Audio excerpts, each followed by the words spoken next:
একজন ইমানদারের কাছে আল্লাহ রাব্বুল আলামিনের তরফ থেকে দেওয়া সবচাইতে গুরুত্বপূর্ণ ইবাদত হলো নামাজ।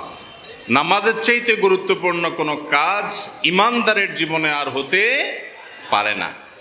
এই জন্য রাসূল আকরাম সাল্লাল্লাহু আলাইহি সাল্লাম ঈমানের পর ইসলামের দ্বিতীয় সর্বোচ্চ প্রধান রোকন হিসাবে যেটাকে ঘোষণা করেছেন সেটা হলো 5 ওয়াক্ত নামাজ। এই 5 ওয়াক্ত নামাজ এটা হলো একজন ইমানদারের সাথে বেঈমানের পার্থক্য, একজন মুসলিমের সাথে অমুসলিমের পার্থক্য। আল আহদুল্লাযী বাইনানা ওয়া বাইনাহুমাস সালাহ। ইমানদারের সাথে বেঈমানের পার্থক্য হলো সালাত। এবং নবী করিম সাল্লাল্লাহু আলাইহি সাল্লাম বলেছেন বাইনার রাজুলি ওয়াশ শিরকি ওয়াল কুফরি তারকুস সালাহ। একজন ইমানদারের সাথে শিরক এবং কুফরের ব্যবধান এবং প্রাচীর হলো সালাত।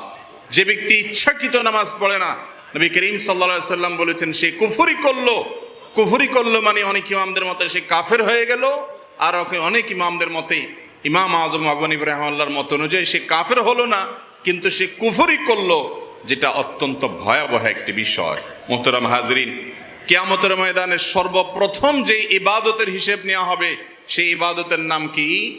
নামাজ। আউয়ালু মা ইউহাসাবু বিহিল আবদু ইয়াউমাল কিয়ামাতি আস-সালাহ। কিয়ামতের দিন বান্দা সর্বপ্রথম যেই ইবাদতের হিসেব নেওয়া হবে সেটা হলো নামাজ।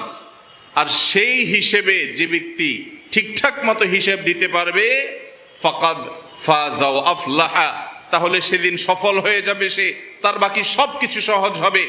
আর যার নামাজের হিসেবে গরমিল ধরা পড়বে, ঝামেলা ধরা পড়বে, ত্রুটি ধরা পড়বে, ফাকাদ খাবা ওয়া খাসির, তাহলে সে লুজার হয়ে যাবে, ক্ষতিগ্রস্ত হয়ে যাবে, আর সামনে সে অগ্রসর হতে পারবে না।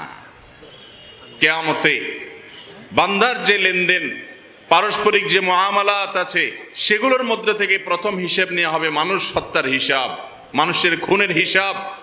আর ইবাদতের মধ্যে সর্বপ্রথম হিসেব নেওয়া হবে কিসের? 5 ওয়াক্ত নামাজের।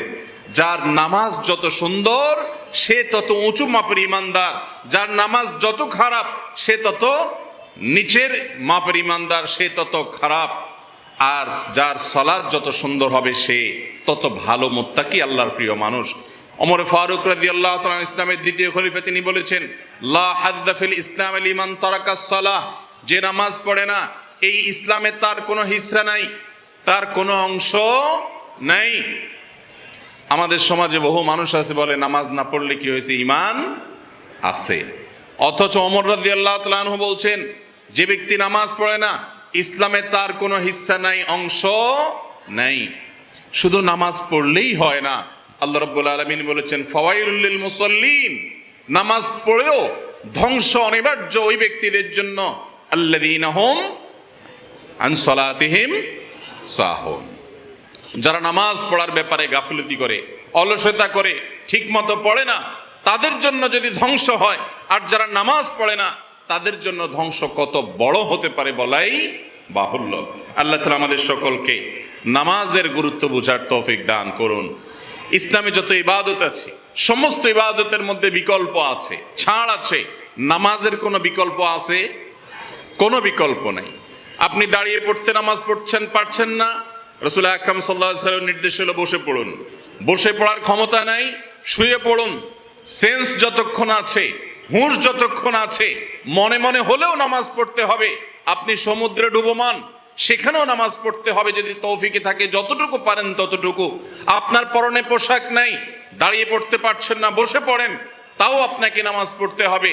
আপনার ওযু করার মতো পানি নেই, তাহলে তায়াম্মুম করেন, তবুও নামাজ পড়তে হবে। কেবলা কোন দিকে ফরজ সেটা চিনতে পারছেন না, অনুমান করে বের করেন, তাও নামাজ পড়তে হবে।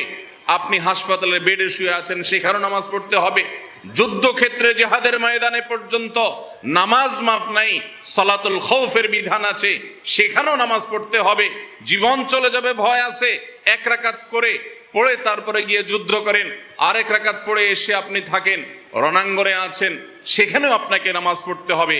নামাজ মাফ এমন কোন সময় আমাদের জন্য রাখা হয় নাই, অথচ সেই নামাজ অবলীলে আমাদের অনেক মুসলমান ভাইয়েরা আমজার ছেড়ে চলেছি, ঠিক না ভাই? ঠিক। নামাজ ছাড়া যাবে?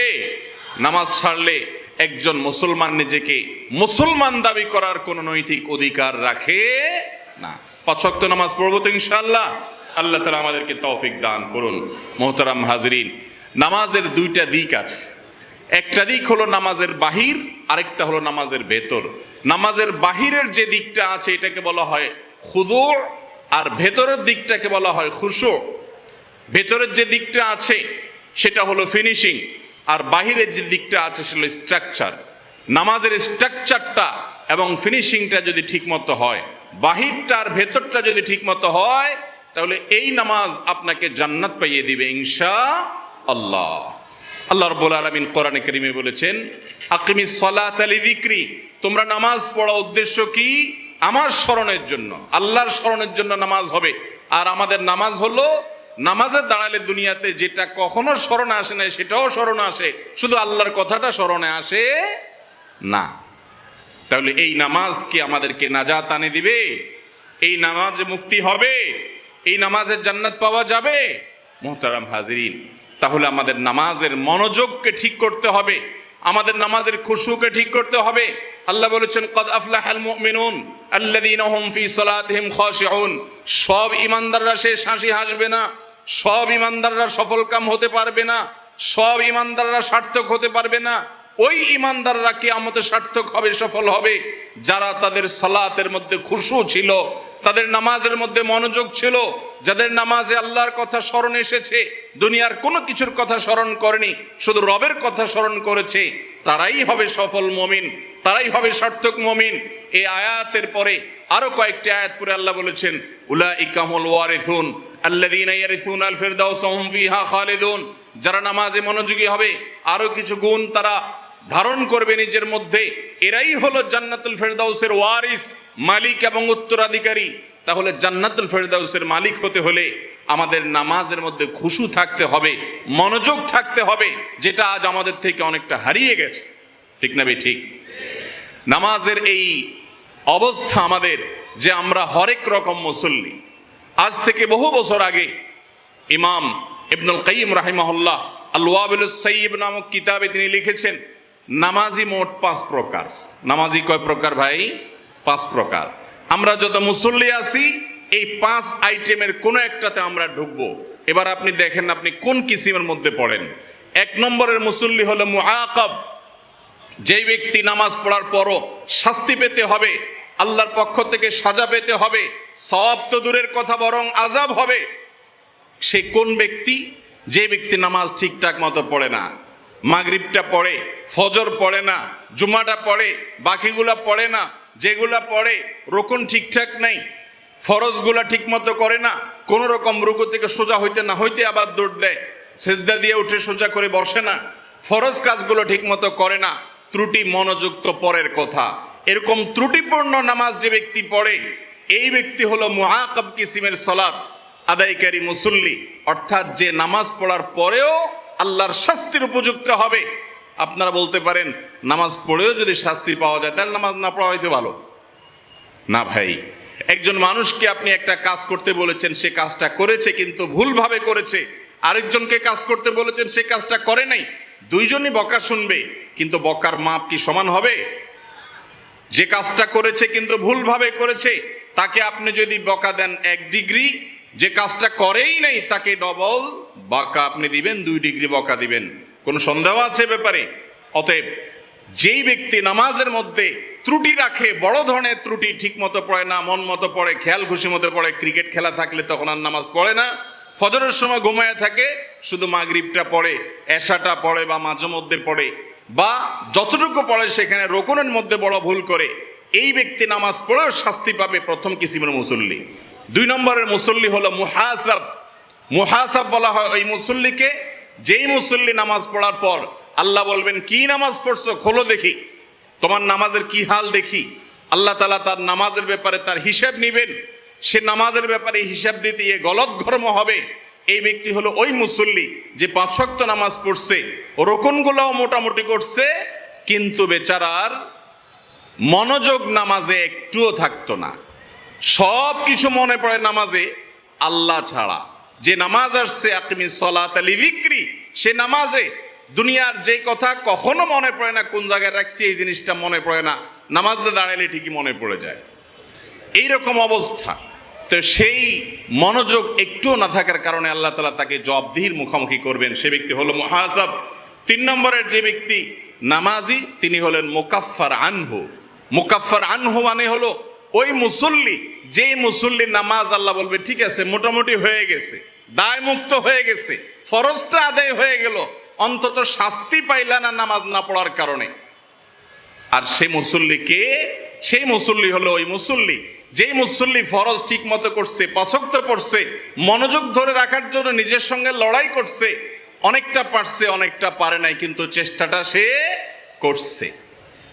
আর 4 নম্বরের মুসল্লি হলো মুসাব, যাকে নামাজের কারণে আল্লাহ তাআলা শুধু দায়মুক্ত করবেন না, বরং নামাজের কারণে আল্লাহর কোরআন ঘোষিত যত পুরস্কার আছে একজন নামাজি ব্যক্তির জন্য সব আল্লাহ তাআলা দিবেন তাকে।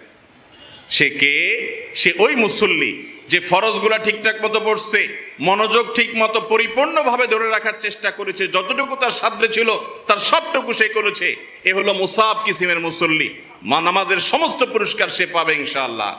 5 নম্বর সবচাইতে আফার কিসিমের মুসল্লি হলো মুকাররব, যেই ব্যক্তি নামাজের মাধ্যমে শুধু সওয়াব পাবে না, আল্লাহর একেবারে কাছের মানুষ হবে, আল্লাহর কাছের বান্দা হয়ে যাবে, আল্লাহর একেবারে নিকটবর্তী হতে পারবে, আল্লাহর প্রিয় পাত্র হতে পারবে।